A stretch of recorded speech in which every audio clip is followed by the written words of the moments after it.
Hi అండి, welcome to Nirisha Telugu vlogs. ముందుగా మీ అందరికీ శివరాత్రి శుభాకాంక్షలు. మా లేడీస్ గ్యాంగ్ మొత్తం కలిసి శ్రీ పంచధామ క్షేత్రం చిన్న హరిశ్చంద్రపురంకి టెంపుల్కి వెళ్దామని ట్రిప్ ప్లాన్ చేసుకున్నాము. అది శివుని గుడి అన్నమాట. శివరాత్రికి ముందు చేసుకున్నాం ఈ ప్లాన్ మొత్తం. అక్కడ చూసిన విశేషాలన్నీ మీకు ఈ వీడియోలో చూపిస్తున్నాను. చూసి ఆనందిస్తారని కోరుకుంటున్నా. ఇక్కడ విశేషం ఏమిటంటే శివుని లింగాలన్నమాట. ఎటువైపు చూసినా ఎక్కడికి వెళ్ళినా శివుని లింగాలే దర్శనమిస్తాయి. శివరాత్రి సమయంలో ఇటువంటి దర్శనం చేసుకోవడం చాలా అదృష్టం అని నేను భావిస్తున్నాను. ఇక్కడ శివరాత్రికి ముందు చేసే డెకరేషన్ చాలా బాగుంటుంది, చాలా బాగా చేస్తారు కూడా. ఈ లింగాలు ఒక్కొక్కటి ఒక్కొక్క విధంగా, ఒక్కొక్క రూపంలో, ఒక్కొక్క విధంగా అద్భుతంగా, కమనీయంగా, కనువిందుగా ఉన్నాయన్నమాట.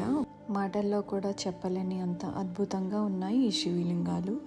ఇది నా మొదటిసారి ఇన్ని లింగాలు ఒక్కసారి చూడటం, దర్శనం చేసుకోవడం కూడాను. శివరాత్రి సమయంలో వచ్చే భక్తుల కోసం ఏర్పాట్లు కూడా చాలా బాగా చేశారు.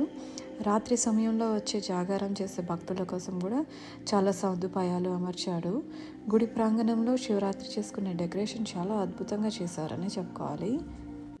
దారి పొడవునా విగ్రహమూర్తులు ఎంత బాగా అమర్చారో. ఎక్కడ చూసిన లింగాలు, దేవతామూర్తులు, ప్రతిమలు, అదొక అద్భుతం, ఒక కమనీయం, అదొక లోకంలా అనిపించింది నాకైతే మాత్రం ఇక్కడికి వెళ్తే. మేము ఒక్క రోజులో చాలా విశేషాలు చూసాము. అందులో ఇది ఒకటి. ఇక్కడ మల్లికార్జున స్వామి మరియు బ్రహ్మరాంబిక అమ్మవారు కొలువై ఉన్నారు. భారతదేశంలోని 5 ప్రధాన పుణ్యక్షేత్రాలైన కాశీ, బద్రీనాథ్, కేదార్నాథ్, రామేశ్వరం మరియు గయాల యొక్క ప్రతిరూపాలను ఒకే చోట దర్శనమించుకునే భాగ్యం ఇక్కడ కలుగుతుంది. అందుకనే దీనిని పంచధామ క్షేత్రం అని పిలుస్తారు. సత్య హరిశ్చంద్రుడు ఇక్కడ తపస్సు చేశాడని, అందుకే ఈ గ్రామానికి చిన్న హరిశ్చంద్రపురం అనే పేరు వచ్చిందని స్థానికులు నమ్ముతారు. శ్రీకాకుళం జిల్లా కోటబొమ్మాలి మండలంలో ఉన్న ఈ క్షేత్రం ప్రశాంతతమైన వాతావరణంలో భక్తులకు మానసిక ప్రశాంతతను అందిస్తుంది. ఇక్కడ నిర్మించిన దేవాలయాల శిల్పకళ, గంగావతరణం, విగ్రహ మరియు వివిధ దేవుళ్ళు సన్నిధులు భక్తులను విశేషంగా ఆకట్టుకుంటాయి.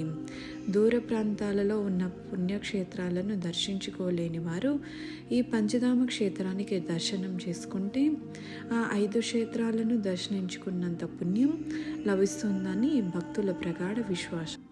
ఇక ఇంతేనండి ఈ video. Thank you for watching. Bye.